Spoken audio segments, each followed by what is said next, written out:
ایک تو میں ادھر ہی ہوں اس کانفرنس میں، تو ڈیٹیلز میرے پاس نہیں ہیں، اور ڈیٹیلز کے بغیر بات کرنا تو شاید صحیح نہیں ہوگا۔ میں اتنا تو کہہ سکتا ہوں کہ ہم سب پرامن احتجاج کے حق میں ہیں۔ ہم سب چاہتے ہیں کہ پرامن طریقے سے ہمارا جمہوری جو حقوق ہے ان کو ہم استعمال کریں۔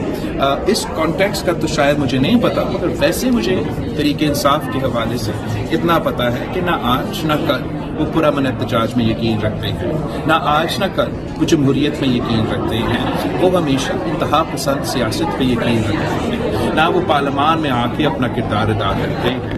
اور افسوس کے ساتھ جس نفرت کی سیاست کا دور انہوں نے پاکستان میں شروع کیا ہے، اس کو روکنے کے لیے جو نیا نسل ہے ان کو ایک اچھا کردار ادا کرنا پڑے گا۔ آج اقوام متحدہ نے بھی اس کو کنڈیم کیا، ایک شخص کی وہاں پہ ہلاکت ہوگی۔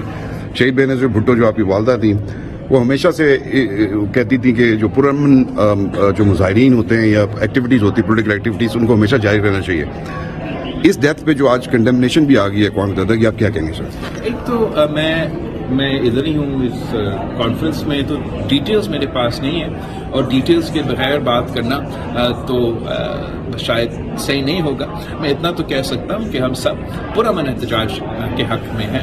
ہم سب چاہتے ہیں کہ پرامن طریقے سے ہمارا جمہوری جو حقوق ہے ان کو ہم استعمال کریں۔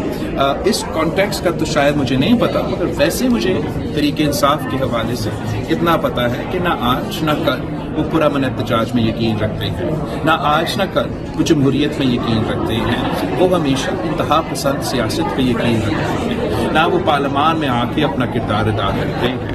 اور افسوس کے ساتھ جس نفرت کی سیاست کا دور انہوں نے پاکستان میں شروع کیا ہے، اس کو روکنے کے لیے جو